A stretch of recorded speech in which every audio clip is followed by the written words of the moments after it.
Buenas noches de Dios, dicen, ¿cómo está? ¿Qué tal? ¿Qué fue? ¿Cómo estuvo? ¿Estuvo tu fin de semana? Pues ahí vamos. ¿No Sin saliste a jugar novedades. fútbol? ¿Dónde? ¿No saliste a jugar fútbol? No, este fin de semana no le hice al peloteo. Mm, ¿Y usted, dicen, qué tal? ¿Sí le hizo el peloteo o nada? no, tampoco. Pasé en la casa, ¿no? Pasé, Vacaciones. pasé durmiendo. Yes. A ver, vamos a comenzar con la clase número 7, creo que ya perdí la cuenta. El día de hoy vamos a hablar sobre la democracia y un poquito más sobre la participación ciudadana, pero ya tenemos la idea de lo que era. La democracia vamos a entenderla que es una forma de gobierno donde el poder reside en el pueblo, es decir, nosotros elegimos quién nos gobierne o quién nos represente. Esto se ejerce a través del voto, la deliberación y la participación. Como esto ya vimos hace poquito, las elecciones pasadas, nosotros acudimos a dar el voto a nuestros representantes. Nosotros les elegimos, así que no hay por qué quejarnos luego. Pero esto viene desde, tal vez desde la escuela. Si nosotros desde la escuela nos acordamos o recordamos cómo votábamos por un presidente en el aula o por un representante, nos acordamos que votábamos así. Tal vez en el trabajo, tal vez elegimos igual a alguien que nos lidere o representante de los trabajadores. Siempre hay alguien que nos lidera más que todo. O si nosotros tenemos esa oportunidad de liderar, también lo hacemos. Pero siempre hemos visto que se ejerce a través del voto. Desde pequeños es como que nos tratan de educar para de adultos votar responsablemente. Si nosotros, como ya mencioné, en el colegio, en la escuela, votábamos por un compañero que sea presidente, ya nos estaban preparando para la vida real, ya para cuando cumplamos 18 y tengamos esa responsabilidad de elegir un representante correcto, que nosotros tengamos esa capacidad, esa voluntad de elegir correctamente. Luego tenemos los tipos de democracia. Ahí vemos la primera, la representativa, que es la más común en todos, en todo el mundo, más que todo. Es el 90% la tenemos presente. Elegimos representantes para presidente, ya lo elegimos.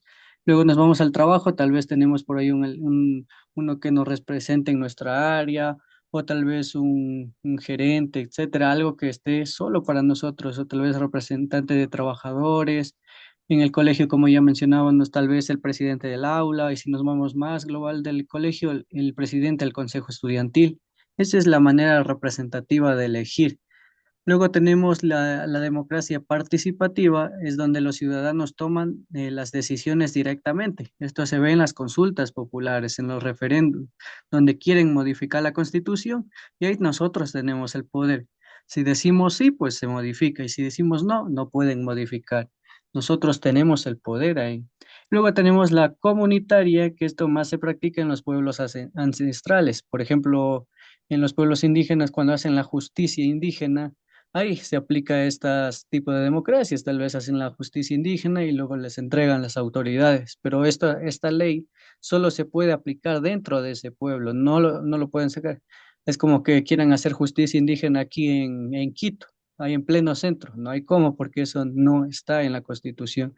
Eso le dieron el poder a los pueblos ancestrales de la localidad, o sea, que estén reconocidos en ese territorio. Luego tenemos los principios democráticos, que esto se necesita para que exista una democracia. Primero, la igualdad, esa la tenemos. Todos podemos votar, sean pobres, ricos, marginados, presos, no presos, etcétera. Todos pueden votar. Si nosotros vemos en las noticias, los de la cárcel votan. Los que estén en pueblos alejados, por ejemplo, los Shuar, en el Macas, ellos también votan, todos tienen ese mismo derecho. Y eso está en la Constitución, así que no podemos, así estemos de acuerdo o no, eso se tiene que respetar. Luego tenemos la libertad, que esto más que todo es dependiendo de cada persona. Yo tengo la libertad de votar por un representante y no me puedo dejar influenciar por otra persona.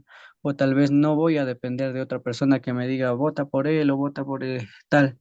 Eso ya es un proceso de libertad propio más que todo. Luego tenemos la legalidad, que esto más ya va después de los votos, donde el CNE va a proclamar los ganadores. donde van a contar los votos. Por eso existen representantes en las juntas y nosotros cuando vamos a ejercer el voto, ahí están la mayoría son jóvenes que dan, nos firman la papeleta de votación. Ahí tenemos las el certificado de que hemos votado. De ahí eso se procede al CNE, van a escanear, luego firman, luego se procede al conteo de todas las actas del país y luego se procede a dar un ganador. Si nosotros vemos las noticias, hace 3 días recién es como que se culminó todito el proceso de las elecciones, ¿no? Porque tal vez la tendencia ya indica quién es el presidente en el mismo día, pero para contar toditos los votos se necesita casi 2 meses, porque los votos tal vez del pueblo de los Shuar demoran en llegar acá unos 2 semanas, por ahí también las otras actas no llegan correctamente, se demora, pero al fin y al cabo ya se mantiene esa tendencia y luego proclaman el ganador.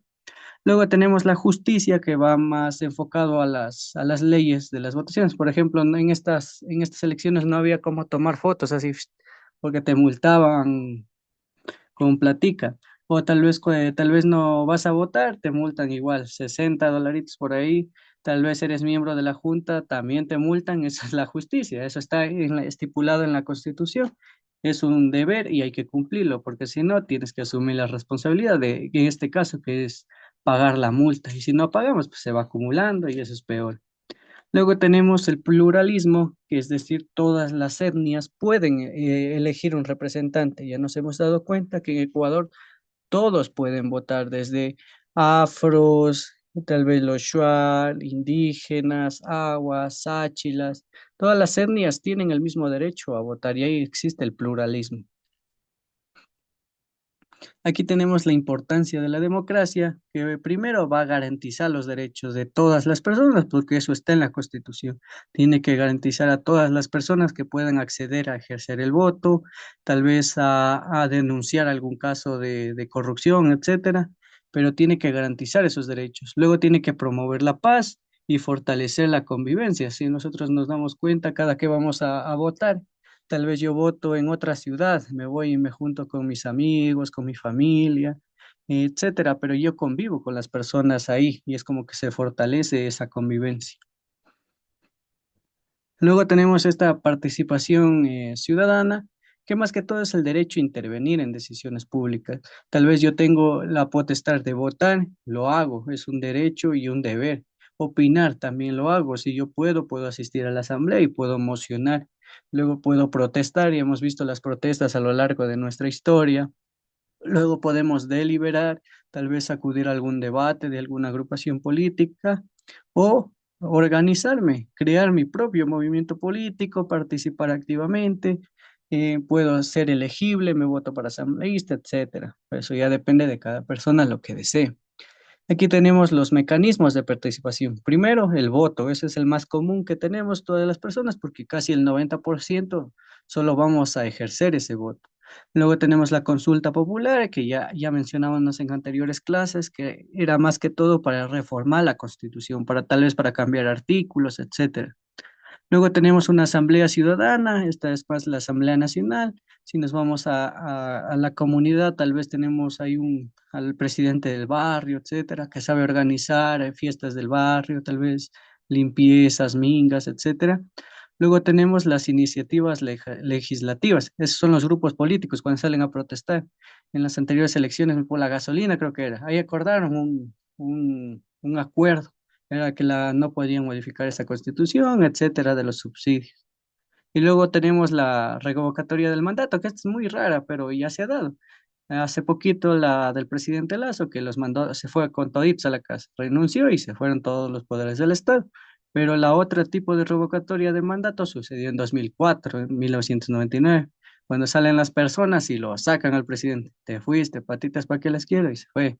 El presidente Lucio Gutiérrez fue el último que le sacaron al pueblo y los militares. Se fue en helicóptero, etcétera. Ya sabemos la historia. Pero esa es la revocatoria del mandato, que es casi rara de ver. Luego tenemos la participación juvenil, como ya veníamos hablando sobre esto.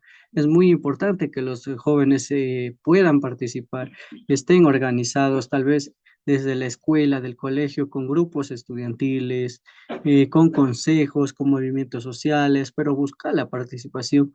En el colegio también sabe haber para el consejo estudiantil, que es un poquito el cargo más elevado, saben ir a otros colegios tal vez a mocionar por propuestas, etcétera. Vuelta en las universidades ya participan activamente políticamente, saben ir a la asamblea tal vez para que le suban el presupuesto a las universidades, etcétera. Y luego nosotros como personas naturales podemos tal vez crear un movimiento social, tal vez un movimiento ambientalista, un movimiento para ayudar a los animales, etcétera. Ya depende de cada persona lo que busque. La democracia en Ecuador, como ya habíamos mencionado, viene desde el 2008 por la nueva constitución, que es la constitución del buen vivir.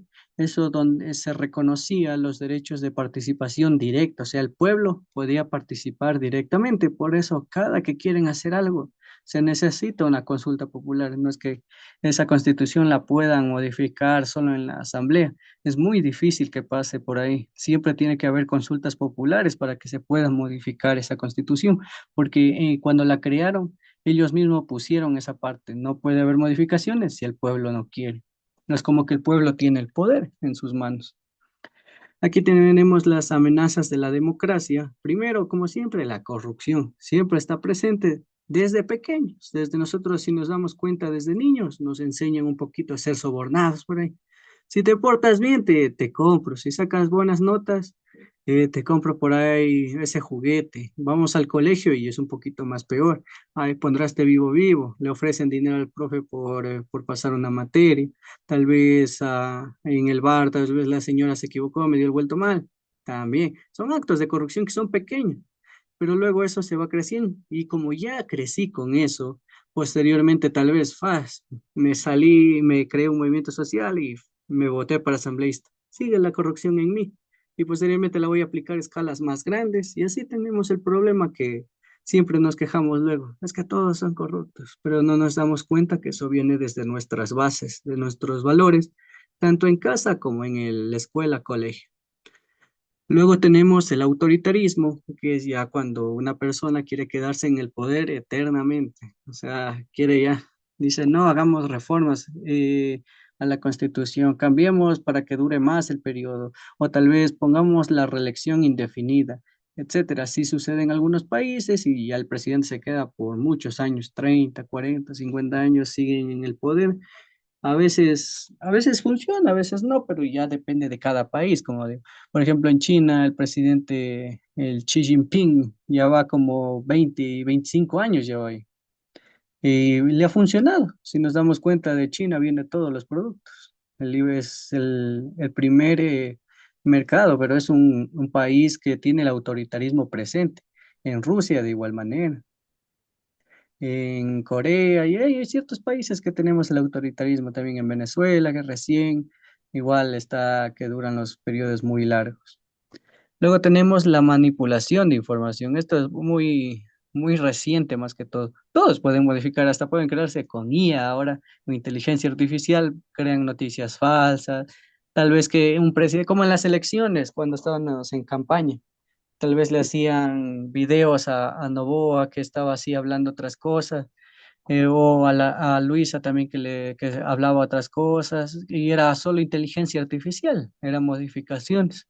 Yo por ahí recuerdo que pasó hasta en las noticias que decía, si no cumplo me pego un tiro, o algo así había dicho el presidente, pero era falso, era modificado por inteligencia artificial. Igual cuando Luisa había hablado otra cosa también, de igual manera era modificado con inteligencia artificial.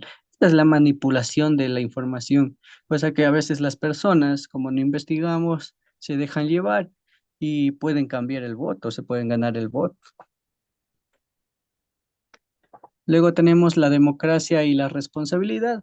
Ya hemos hablado mucho de esto. La democracia es exigir a nuestros ciudadanos, es nuestro deber ser informados, estar informados, educarnos y ser responsables. No es solo votar, hay que también dialogar y respetar esa opinión. Tal vez yo voy a votar, ya hemos mencionado que dije, ya, votar, no, solo voto porque igual me toca trabajar, etcétera. Pero también a veces, luego de eso, se fomenta hasta la pelea en la propia familia. Uno votó por otro y otro por otro. De ahí no, y se pelean feamente, en vez de dialogar tranquilamente, tal vez debatir. No tiene propuestas muy buenas tu candidato, yo voté por el otro, pero estas también son propuestas buenas. Y tal vez llegar a un consenso y respetar esa opinión, pero a veces aquí no es posible porque lo defienden a capa y espada y se pelean a veces también. Pero más que todo hay que saber respetar esa opinión. Como reflexión final, ya hemos dicho que la democracia se construye día a día con la participación activa de todos. Todos tenemos el deber, esa es la palabra clave, el deber, porque es nuestra responsabilidad participar activamente. Y les he puesto esa frasecita, tú también eres parte del cambio, porque en cada persona se fomenta un poquito el cambio. Poco a poco iremos cambiando de sociedad. ¿Alguna opinión, algo? Hasta abrir el deber. No, Licen, todo bien, está todo comprendido. ¿Y esa frasecita, Licen? Bueno, ¿tú también eres parte del cambio? ¿O la de Ah, arriba? no, no, esa, tú también eres parte del cambio. Es que a veces nos sentimos excluidos. Yo siempre trato de incluir a todos. Siempre podemos cambiar. A veces nos cuesta un poquito, a veces nos da pereza. Desde lo más pequeño podemos cambiar, desde la puntualidad hasta no sé, hasta los valores, a veces que tal vez por ahí me falten mejorar. Luego, a ver, tenemos el deber número 6. Les he puesto la actividad como nombre, así participo yo. Vamos a escribir tres formas en las que nosotros participemos en el colegio, en la comunidad, en la familia o en el trabajo. ¿Cómo participo yo? Tres formas en las que ayudo. Tal vez ayudo a mis compañeros de trabajo a hacer unas cosas. Ahí se pegan una fotografía o un dibujo, pueden hacer, pero solo tres cositas. Ahí dibujan uno, se ponen haciendo una cosa, ayudar tal vez en el colegio, participar activamente en las clases, o en la comunidad ayudar a las personas de menos recursos, o tal vez ayudar a los animalitos que no tienen comida afuera, por ahí en el barrio, o la familia ayudar en los quehaceres domésticos y en el trabajo, como ya mencioné. Solo eligen tres y dibujan una escena o la pegan, no hay problema, y abajo me ponen una opinión de cómo se sienten cuando participan en eso activamente, tal vez, y cómo se sienten cuando les toman en cuenta. A veces nos dan reconocimientos, así sea lo mínimo, me den un caramelito, ¿cómo me siento cuando me dan eso? Tal vez me siento bien porque es Hacer la una manera comida. que me gusta no sé, que me valoren tal vez en el trabajo, que me hagan saber que estoy haciendo bien, etcétera. Pero eso ya es personal de cómo me siento cuando me tratan así. Ya, Mm. es el deber, está Ya. facilito. ¿Alguna pregunta? O sea, solo son tres preguntitas. En cada pregunta le ponemos un pequeño resumen o un pequeño... Dibujas tres o pegas, no hay problema. De participaciones que hagas tres, por ejemplo, en la casa ayudar a lavar los platos, ahí te pones lavando los platos tú. En el colegio asistir puntualmente, tal vez dibujas ahí algo de puntualidad. O la comunidad ayudar a los animales afuera de, por ejemplo, de mi casa, etcétera. Ahí lo ponemos tres y abajo así respondo. ¿Cómo me siento cuando participo con eso? Tal vez cómo me siento cuando ayudo a esa persona, cuando ayudo en la casa. En resumen, las tres cosas. Por eso les he puesto tres renglones para que me hagan de por cada uno. Tal vez Ah, ya, ayudo ya. a casa haciendo quehaceres, me siento bien porque ayudo a mi madre o ayudo a mi padre, etcétera. ¿Ya? Sí, sí, dicen porque yo entendí que, o sea, hacíamos los tres y en cada dibujo poníamos algo y abajo una No, conclusión. abajito nomás, directo. Ah, ya. Eso. ¿Y otra preguntita? No, ¿O dicen, todo ahora sí claro? te he entendido. Ya, Ya me entendí. alegro. Bien, bien. De Santiago subirás los deberes, porque solo uno por ahí vi un deber. No vi de la semana pasada. Ya, profe, ya le voy a mandar ya. Subió Ya, el Ahora que sí, decía, ya le voy subió el que decía nombre y apellido. del uno, el 2 y el 3. Los que no subiste, si no subes hoy, mañana sobre 8. Pilas. Ya, No me entonces diga eso. nos vemos el día de mañana con la siguiente clase. Que pasen una buena noche. Y la dicen, cuídese Ya, hasta profe, luego. es igual, mañana, piloto Igualmente. ahí, papá.